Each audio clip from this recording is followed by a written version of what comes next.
Time now for The Real Estate Connection with Stephen Theard, a realtor and certified probate and real estate specialist. Whether you're a first-time homebuyer or a seasoned investor looking to downsize, move up, or refinance, this program is for you. A house in the middle of our street. From probate sales to landscape design to home repairs and maintenance, this is your weekly look into all things real estate. Now your host for The Real Estate Connection, Stephen Theard.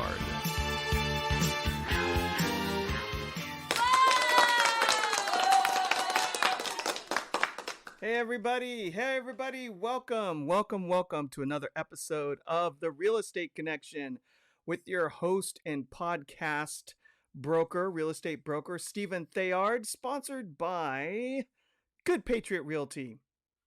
A salute to home ownership.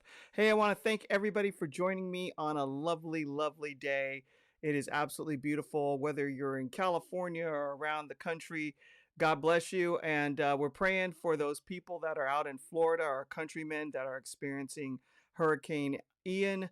Our prayers are lifted up for you guys, that you would be protected from the effects of the storm, whether it be your property, your family members, or yourself.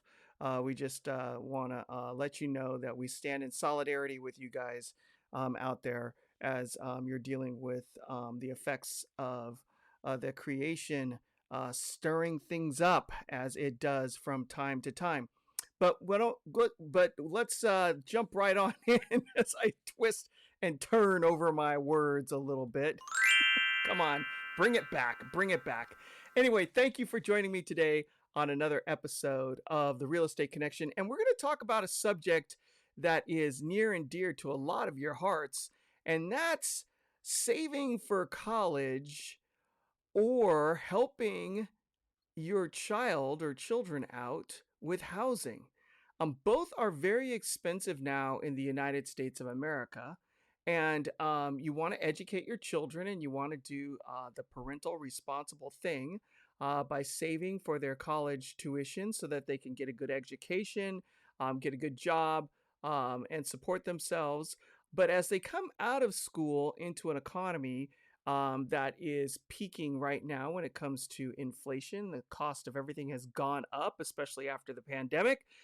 It's expensive to get into housing, especially in areas of high cost like California, New York, Connecticut, Chicago, and those places, those large metropolitan areas where there tend to be pooled lots of people because the job opportunities are great in those areas. Washington, D.C. is one of those hot spots as well. So what do you do? I mean, what's the answer to the question? So that's what we're going to tackle in today's show, in today's discussion. And if you're new to the Real Estate Connection and you'd like to be notified every time a show pops on, well, if you're a friend of mine on Facebook, then you'll know, or if you follow me on LinkedIn, then you'll know. But if you want to get on the podcast distribution list, go ahead and send me an email or a direct message with your email address, and I'll add you to our distribution email. So you'll actually get it after it's been recorded, and we send out an email to everybody. Or you can just go and subscribe yourself right here. Apple Podcasts. That's right. Just look for the Real Estate Connection podcast with your host, Stephen Theard, on Apple Podcast, and you will be able to just sign up as a subscriber. It really helps our numbers. And you can share information with your friends. If you find that you listen to something that you think is helpful to somebody else in your sphere of influence, that could be a blessing to them. All right. So, and if you have any residential real estate questions that you need answered or help with purchasing or buying, you can contact your podcast host, Stephen Theard, with Good Patriot Realty at 408-472-0817. Again, 408-472-0817. I'd be happy to help you. California DRE number 017000019. Good Patriot Realty. A salute to home ownership. So we're going to jump right on in here, right? So if you have kids and you're thinking, well, you know, they're young and I want them to be able to have the best of life and have the best opportunity out there in their careers. And so I'm going to start saving for college now because One, college tuition keeps going up. It has not settled down in a very long time, and it goes up over time. Maybe it's because anybody can basically get a loan from the federal government, and the college institutions know that. And so, as they keep raising tuition, people keep borrowing more money, and it's kind of like an open checkbook. So, with that in mind, you're thinking to yourself, I don't want to saddle my children with debt, and so I'm going to start saving for college now. But you may live in a high cost of living area, and after your kids get out of school, you're hoping that they can actually buy some place to live that is close by, so that you can enjoy them maturing into full-fledged adults, getting married, having grandchildren, and just continuing the family legacy in the locality that they grew up in, and that you can be in close proximity to the blessing of grandchildren. So what do you do? I mean, how do you tackle both of these? So that's what we're going to be discussing as we get through this program. So what do you do? Well, most normal people are going to save for college, right?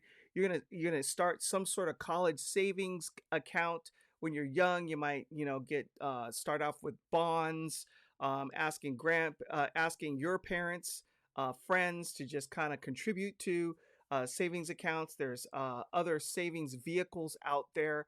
I'm not an investment advisor, so I want to tread lightly in this area. I just want to say this. I am not an investment advisor, but there are other savings vehicles. You can go stocks, you can go bonds, you can go mutual funds, you can go college savings plans, 529, right? And you're just saving. But also while you're saving, the cost of tuition might be rising. So it's hard to keep up, but you're doing the best you can. And eventually your kids reach that magical age of 17 or 18. They've graduated from high school, and you've got a really solid nest egg. And so you're able to pay for their college, and they're able to go to school and come out without any debt and get their first job. But then they meet somebody, they want to get married, and they want to put down roots in the same area that you live in, but they don't have any money. They don't have any money to make a down payment on a house. And so that's difficult, right? And then on top of that, there's no guarantees that your investments are going to grow, as we've seen the volatility in the market over the last year and a half to 2 years. People have lost a lot of the gains that they've had from saving. And so even though you may be saving and getting ahead, markets go up and down all the time. And so you may get slowed down or delayed right when your son or daughter is getting ready to go off to school, and you're thinking, I have enough money, but all of a sudden you don't. So there's a lot of volatility, and there's no guarantees in those investments. So the short answer to the question is, what do you do? I mean, do you help them with buying a house? Do you help them with their college tuition? Or do you help them instead say, hey, I'm not going to save for your college, but I'll save for a down payment for when you get out of school, you can have a house, and you're on your own for college. Well, the answer to the question is you can do both. You can absolutely do both in the United States of America. Isn't it great, the country we live in? There's so much opportunity for people who think and use their heads, or listen to podcasts and get great ideas. And so this idea did not come from me. It came from somebody else that I was listening to on social media. And I was like, this is a great topic for a podcast. So what do? You save. You absolutely do save, but you don't save for college. Instead, you save for a down payment on an investment property in the locality that you live in right now. So if your kids are young, right, they're born, they're maybe 1-2 years old, you and your spouse are thinking about saving for college, instead start looking around the real estate market in your area and think, what can I afford? How much do I need to save to get into something in the area that I live in? And then start socking away money for that. And here's why. You're going to get a loan for and buy an investment property. Then when you get this investment property, you're going to rent it out to a tenant. The tenant is going to pay your mortgage payments. The down payment is not gone. It's now encapsulated into this investment property. So whatever you save, 10, 15, 20% of cash is now stored in a giant piggy bank called a house or a duplex or a condo that you've just purchased. Then you rent it out, and the tenant is now paying your mortgage. You want to make sure that you're renting it at fair market value, so that, and you want to do the numbers, right? There's math involved here.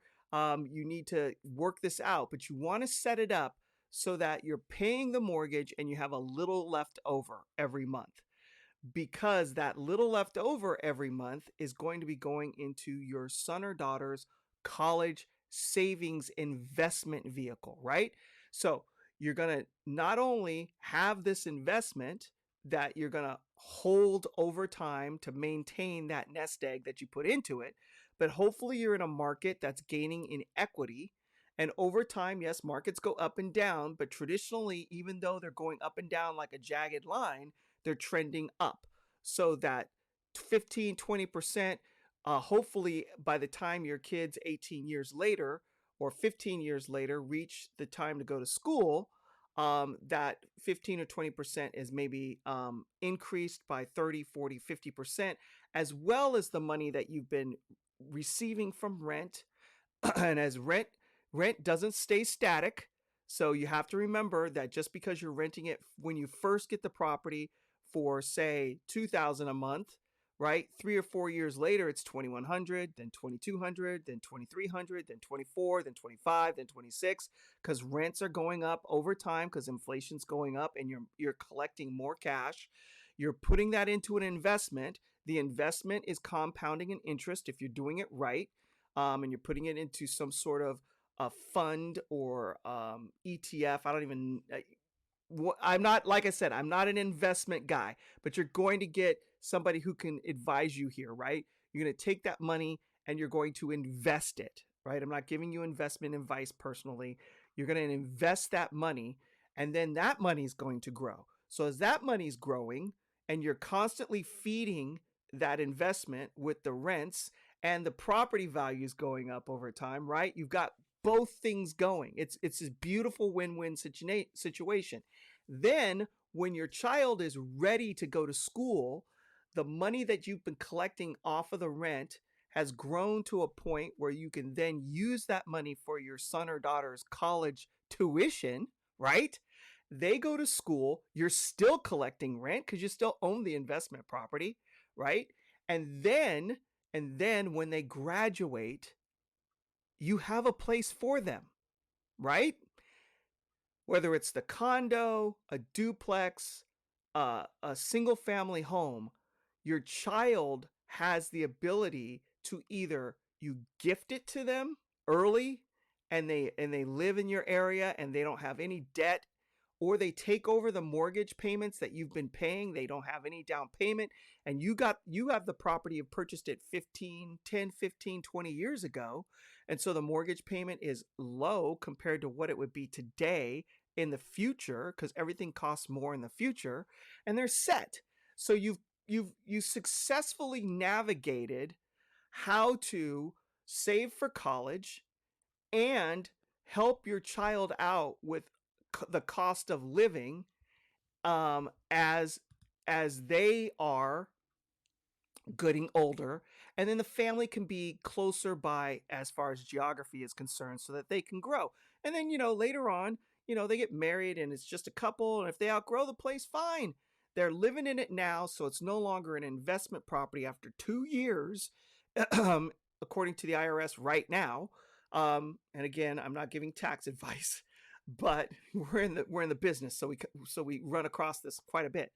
And then it becomes a personal property. Then they can sell it without depreciation recapture and cap gains and all that stuff, and buy another house for a larger family in the area. So this is a beautiful strategy, especially for young parents that are just getting started off. But it's not too late if your kids are in elementary school.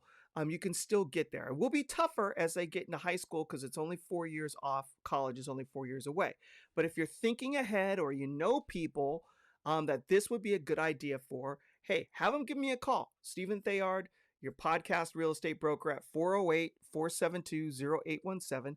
Again, 408-472-0817. It's a great way to get a leg up for your children, both for college education and for housing. All right, so that's it. Short and sweet and to the point, but there's a lot of powerful information here that I think you can leverage for yourself or your children if you've got children that are having children, or if you have friends or family and this fits the bill. Go ahead, send them my podcast or have them give me a call.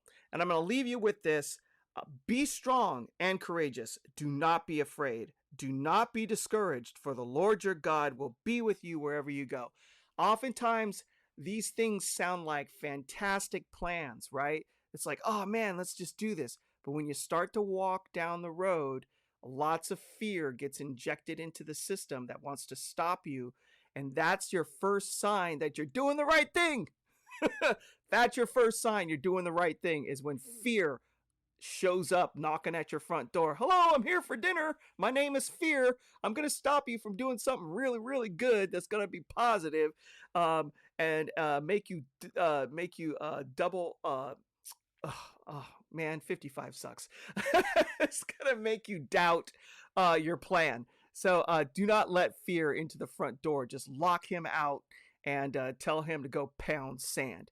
All right. Speaking of pounding sand and water, again, our prayers are with those who are in Florida dealing with the effects of creation and how it can stir things up from time to time.